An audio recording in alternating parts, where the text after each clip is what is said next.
Ladies and gentlemen, please rise, remove your caps, and turn your attention towards center ice, where I, Anxiety Acclaim, will bring you on a magical journey through life, love, and loot. This is my introduction video to Team Anxiety and Anxiety International. That's our special code name. And today I will be introducing you to myself, telling you a little bit about me, and showing off some dank Bronze 2 Tristana gameplay. Now, as you've probably noticed already, the enemy team has a Gnar bot lane. That strategy is almost as prehistoric as the character itself. Anyway, let's start off a little bit about me. Let's see. What's interesting about me? Well, nothing. But hey, we got 20 minutes to fill. So let's do this, kids. So I've been playing video games for basically my entire life. The very first video game I ever played was a Sesame Street learning fun time bullshit thing. Now, my parents don't think I remember it, but I actually do. Grammar was extremely overpowered in that game. You would build grammar when you hit level 20 and you would just stack grammar, right? You would use this preposition sword where you would do extra bonus damage every time you were in or out of a special area. In addition, unreleased, the Elmo boss fight that was the big selling point of the game that was in all the major commercials was actually bugged. And in the first expansion, when they added Big Bird, he was actually so overpowered that not even the grammar sword of prepositions could, take him down. It was a real mess, but hey, I got through it. It made me a better gamer, I remember grinding those nights when I was 4 to wake up, crawl out of the crib, and go and just fuck some noobs up. So after that, I realized that my elite skills, could not be fined by some simple rated E game. So I started playing on console, grew up playing console. Favorite console is probably the PS2, because you had a bunch of amazing games on there, like God of War 2. It really helped me get out of my, aggressions as a little kid. Because like when some fucker took your snack, you could go home and just beat the fuck out of not Thanos. My fucking even inner Marvel's coming out. Yeah, you could beat the fuck out of Hades or Zeus. And then the next day, since you had all those trained up skills, you could just grab that little fucking kid, rip his throat out, and do a quick time event. Square, triangle, circle, and then that was your cookie. Yeah, my childhood was really rough, growing up in this white suburban town. Shit's crazy out there in the Playrug, man. Anyway, continuing on. I played PS2 and then I played up to PS3, it was pretty steady, mind control of me by the Japanese overlords at Sony. They're like, "Hello, we want you to buy new video game console." I didn't have the heart to drop the bomb on them and let them know that I maybe didn't want to do that. So I kept buying Sony products, and then I went to school one day and my friends were like, "Yo dude, you play this game called Call of Duty?" And I was like, "No, I don't play Call of Duty." They were like, "Oh man, you need to play Call of Duty. It has the most strategic depth and gripping immense story of any video game out there." And I was like, "Well, you need to sign me up for that." So yeah, I went out and bought Call of Duty, bought an Xbox 360. And yeah, that was basically my middle school experience, just sitting up there with my Doos and Dorito hitting YY 360 SoCal, Spinorama Tanya Harding no scopes off of buildings. And also I made sure to tell each and every person that I came across that had a mic that I'd fucked their mother. Even if I hadn't. But let's be real. I had. So anyway, I played Call of Duty for a while, was a huge COD fan. Played Modern Warfare 2 all the way up until, let's see, was it... I want to say Black Ops 2. Then I didn't buy COD Ghosts when that first came out. And then, although Call of Duty Black Ops 3, caught my fancy. Made me just a little bit wet. I ended up not buying it. But yeah, that was basically where my first interest in competitive multiplayer games came from. The various strategies that you would use, the meta of which guns were powered and overpowered. And that led me up until, I guess it satiated me up until 8th grade into high school, where I played a lot of Team Fortress 2. Yeah, that's right, I was that kid. All the cool kids played like Call of Duty or some other shit, and I was like, "Yo guys, you wanna play TF2 with me? You wanna buy a hat?" And then, I was like that for a year, but then one day, I sat down at lunch, and my friends go, "Yo, you play League of Legends?" And I was like, "No, I don't play League of Legends. Does it have strategic depth?" And they were like, "Yeah." And I was like, "Does it have an immersive storyline?" And they were like, "No. The only storyline in League of Legends is how you deal with the Bronze 5 Rager on your team that tells you to get gunned down in the street like the degenerate that you are." And I was like, "Well, you need to sign me up for some of that shit." So I go home, I download League on my computer, and oh my god, this shit's taken over my life. Someone please help. I'm going to appear on Dr. Phil next week. They're doing a special on addict gamers, because hey, what else can the mainstream media use to blame kids' problems on anything else other than lack of parenting? I'll give you a hint. It's nothing. Anyway, I'm a huge fan of League of Legends, play that shit pretty much every day. It's fucking amazing, man. You know, my parents are always like, don't you want to socialize with people? And I'm like, no, I want to fucking wreck them and get out of bronze. Like, every day, like, you know, I'll make League references, like, a friend of mine would be like, hey, wanna come help me up top here? And I'll be like, no, you fucking amateur, I'm ganking mid, get the fuck out of my way. They'll be like, oh, I don't want to be your friend anymore. And I was like, reported. Anyway, now a little bit about my role in anxiety. Now, I'm going to be creating gameplay videos from Counter-Strike Global Offensive, League of Legends, and Overwatch when it first came out. I'm also going to dabble in a few more single-player experiences like Marvel Heroes 2016, and may do a playthrough of that as the Punisher. Because hey, who doesn't want to indiscriminately kill people? Am I right? That's why we have schools here in America. Anyway, what else? Yes, anxiety as a whole. We are committed to bringing you, the viewer, because hey, who is more important than the viewer? No one. We are committed to bringing you top-notch video game entertainment content. We want to be funny, informative, and overall entertaining. And we hope that you will consider subscribing to us, and first, subscribing to me. Cause hey, survival of the fittest out here, kids. And anyway, we're probably gonna crash and burn, you know, fail hard of an Operation Iraqi Freedom. But hey, on the slim, and I mean like anorexic slim, chance that we somehow become something, maybe I'll be able to look back on this video in a few years and be like, holy shit, I was even a jackass back then. Now continuing on, trying to fill out more of my, you know, steamy YouTube profile / Tinder profile here. Actually, you know what? No, this is going to be my eHarmony profile because I want you to stay subscribed with me after this initial steamy hookup. And then, you know, later on when we get divorced, after I eventually sell out and stream on Twitch for, you know, the masses and get donations that tell me to play, like, weird off-meta shit in normal games and somehow win with it. And then you break up with me and go to the next big thing. Actually, no, we'll be married at that point. It'll be a divorce. Yeah, after you divorce me and you go on to the next big thing, that's when I'll know. I will have made it big.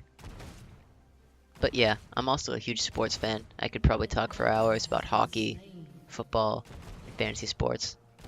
I also used to play a lot of sports games as a kid, and you know, I always used to go super fucking try hard when I played my friends in that. Cause you see, it's one thing to beat somebody in a real life sport. It's another thing to beat them in a video game simulation. However, when you're playing one of your friends who, you know, you like, but at the time, you know, you fucking hate, and you're playing them in a video game simulation of a real life sport, oh my god, you don't know how intense that gets. Like, you would poke out eyes, you would jump people, you would keep a, you know, little butterfly knife in your pocket, so every time, like, you know, they were going in for a touchdown, you could lean over, stab them in the arm, grab their controller, and run their guy out of bounds. You know, that's what I did, man. You gotta do what you gotta do to win. I also take a fuck ton of Adderall. Doesn't really help me at Counter-Strike, though, but anyway, that's another issue entirely. What else? I don't really have any, like, you know, life-threatening or debilitating diseases to make you feel sympathy for me. But hey, you probably already feel sympathy for me just listening to this pathetic live commentary. Like, you know how pathetic it is? It's not even live. Fuck it! We'll do it live! Which is what I will be doing in the future.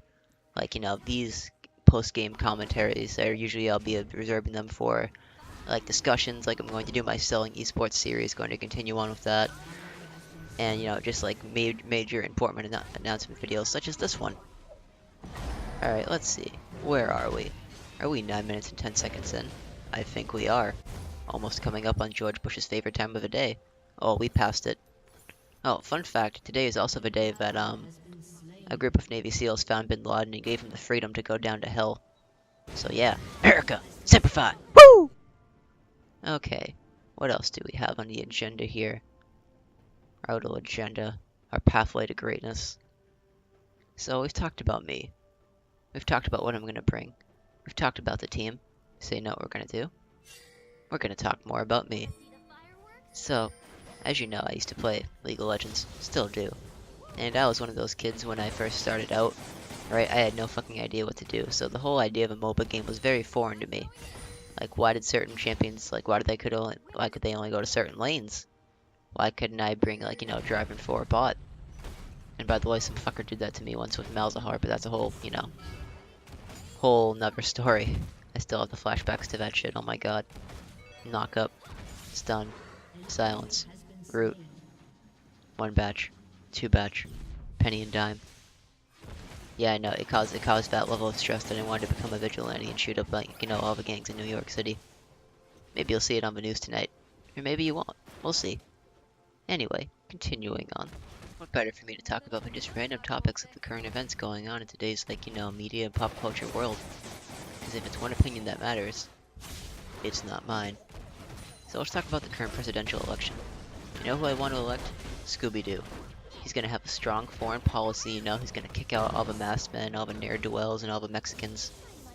He's gonna bring trade and jobs back to the US, because Scooby-Doo travels all around the world, making connections with different world leaders and arresting all of their, masked men trying to scare tourists off the local tourist destination for secret treasure that lies under under said tourist destination. Now you're probably thinking, Acclaim, Scooby-Doo sounds just like Donald Trump. Well, I'll tell you, Scooby-Doo also has policy, Scooby-Doo holds a wide variety of positions on a multitude of issues. Did you know he's vehemently against abortion? I bet you didn't. Did you know that he actually was on the lead task force to track down Ted Cruz when Ted Cruz's moon landing as a Zodiac killer in California? I bet you didn't. Now, moving on from the political talk, let's get into what everybody really cares about. Sports. NHL playoffs are going on right now, and the St. Louis Blues are playing the Dallas Stars in the second round of the playoffs in the Western Conference semifinal series. And now you're wondering, why would I bring that up? Well, the St. Louis Blues, and this is actually fucking true, this isn't bullshit like this whole Scooby-Doo rant that I went on. The St. Louis Blues found a fan on Twitter, yes, de Bruges. That's the Asian hockey team. Anyway, they found a fan on Twitter who was watching hockey, and get this, he was black. And this black guy, I know you're stunned, right? Black guy watching hockey. He tweeted the following: "Holy shit, hockey is lit as fuck. What have these white people been keeping from us from all these years?" Well, we've been keeping a lot from you. Rights, equal employment opportunities, other rights, new metal. But anyway, the Blues hooked him up with tickets to Game 3, I believe, in St. Louis. And they also promised him a jersey. So this is going to be a huge landmark event. A black person's going to attend a hockey game for the first time. I know that CNN's gonna be there. They're gonna interview him live. I don't know what he's gonna do. Like, they probably have to give him a code. He's gonna be cold. But also, I know Black Lives Matter is gonna show up there protesting, because they're gonna be like, wow, why is this black man just like, a bystander? Why is he just watching the other people play hockey? Why isn't this man playing hockey himself? And then the Blues will go, well, let me tell you, Black Lives Matter, we actually have an African American, yes, an African American, playing hockey on our team right now. His name is Ryan Reeves. What do you say to that? And by that point the world's just gonna end. There's gonna be nuclear explosions everywhere. China and the US are gonna settle their economic disputes. North Dakota and South Dakota will unify, they'll become one Dakota. The Middle East will become peaceful. I really think it's gonna be this truly landmark moment. We're gonna look back on it, likely look back on the First and Second World War, the war in Korea, the war in Vietnam, all the other shit we've done across the globe. Yeah, so, mark that down in your calendars, kids, and on your characters. Do both, just so you don't forget. So yeah, now that we've addressed that truly, huge landmark moment coming through in our, human psyche and human rights and human society, let's move on to a lighter topic. The Middle East. Yeah. Now, you probably figured out, my humor is pretty dry. You know how dry it is? It's as dry as sand in the Middle East. Post-bombing by the UN. Fun facts like that from your local public broadcasting station are, funded by government subsidiaries, taxpayer money, and donations from viewers just like you. Now let's return to our regularly scheduled programming. What do you got for me, Brad? Well, Tom, it seems there's been another mass shooting. Okay, thanks, Brad. Be sure to bookmark that one away. Okay, now let's get back to the gameplay a little bit here. Now, you've probably figured out that this whole thing's a fucking clown fiesta. Well, that's because my ego is very low, almost as low as my self-esteem. It's down there, man. It's down there in the depths of Hades. Right next to Bin Laden. Woo! America! Yeah, I'm gonna be screaming that this whole video. Because I'm just so fucking patriotic. Like, I woke up this morning, a bald eagle flew in from my window. And I patted him on the head. And he opened his mouth and he started talking. He's like, boy, You best get your ass out of bed because you about to serve your country. I'm like, okay, Bald Eagle, what do you want me to do? He's like, I want you to put on some jean shorts, grab a cold one from the fridge, shave your head bald, put on your wife beater, beat your wife, and then come follow me. I was like, okay, Bald Eagle, bring me the freedom that I deserve. Right, so I get changed. I go back upstairs. There's a red, white, and blue portal standing before me. I see Abe Lincoln. He hands me a gun. He's like, son, your country needs you. You need to go to the Middle East. See how I brought that up earlier? It's a nice segue, huh? Huh? No, it wasn't. Anyway, he's like, boy, I need you to go to the Middle East. I need you to hunt down Baghdadi. I need you to hunt down that tyrant. I need you to take down asses from within the inside. I was like, okay, Abe Lincoln. Because, you know, if I turned him down, it would have been a real kick in the head from him, you know. No idea. And that would have been like getting shot while watching him play. It would have been really unfortunate. So I grabbed that gun and I go in through that white and blue portal. And as soon as I went through, I saw all the other, like, you know, great instances of freedom and Americanness. Like I looked to my left to see George Washington riding his crusty steed into battle. I look to my right, I see us bombing the fuck out of the Japs. I look up and see us bombing the fuck out of the Vietnamese. I look down, I see us bombing the fuck out of some country in Latin America. Because hey, let's be real here.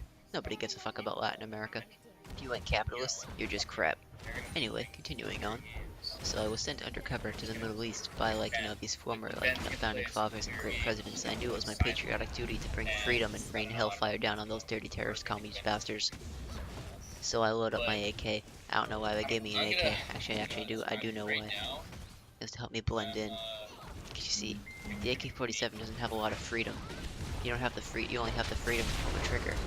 Now, if you were to get like a Desert Eagle, you'd have the freedom to aim, pull the trigger, and just blow one of those sons of bitches' heads right off. They give me the AK-47.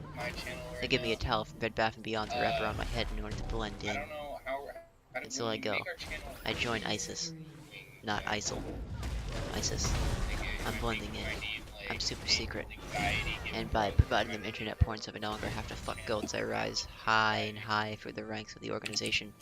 And then I'm standing right there. I'm meeting Baghdadi himself. And he beckons to me. He brings me to the back room. And I was like, alright, this is my chance. Before I can shoot him, he turns to me. He unmasks. And it turns out he was George W. Bush all along. And I was like, George Bush, why'd you do this? And he's like, yeehaw! So I knew what I had to do. I loaded up that AK and I just sprayed and prayed. I took out al-Baghdadi. And I took out everybody in that damn mosque. In the famous words of Bill Hader's puppet, I just picked up that fucking flamethrower and I went off like I was the action hero in a B-movie Hollywood flick. You know, bad guys are shooting at me. Somehow all of them missed. They had accuracy that would make stormtroopers proud. And I was just doing it, you know, my American pride, freedom, duty. And so yeah, I expect to be given a medal sometime within the next month or so. Like, it's gonna be pretty controversial, you know. You're gonna be like, wow, how'd you violate, you know, international sanctions and send in this rogue secret agent? And I'll be like, son, I'm like Jack Bauer. I'm above the fucking law. So yeah, I'm actually also going to start a new remake of 24 alongside Kiefer Sutherland. I also Don't Die as well. It's pretty cool. I suggest you check it out. Like, really, other than that and Gotham, what else are you going to watch on Fox other than Sunday night animated comedy shows for adults? Alright, so that's my story of heroism. Is there anything else I can fill in? Anything else about me? Anything else that will make you want to subscribe to this great channel? Like, you know, make YouTube great again? Probably not. But hey.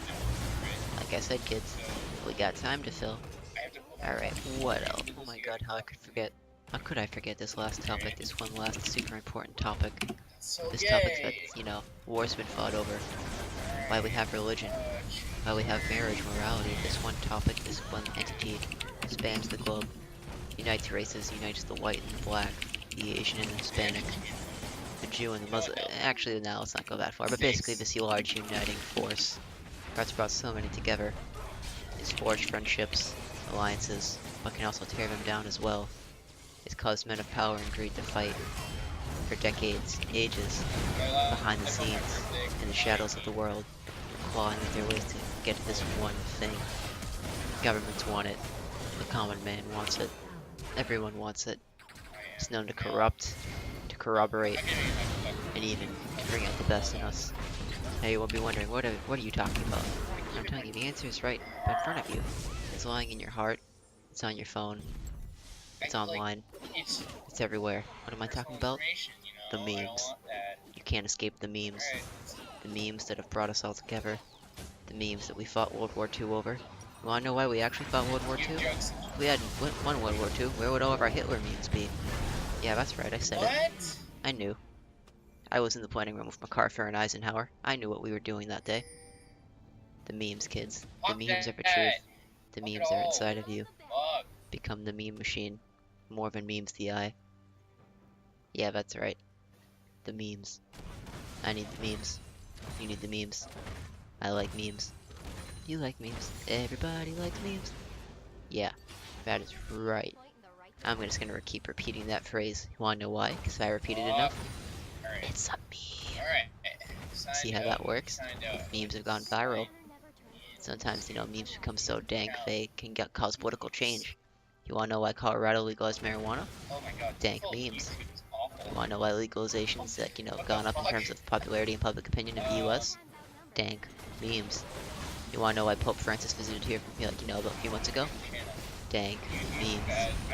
It is truly the dankest of timelines that I, Anxiety Acclaim, hope to bring you on. And I hope you join me on this journey to bring you through this dankest timeline. We got Joe and Doritos, we got Pepe's for all to spare, we have Bill Cosby. Well, technically he's a ward of the state, but let's not go too far into that, that's a bit messy. Just like most of the states. Alright, this video is coming to a close. Now I'm just going to give you one final sales pitch. If you've liked anything about this video, then I think you should subscribe. Because I'm going to be writing a lot of this content.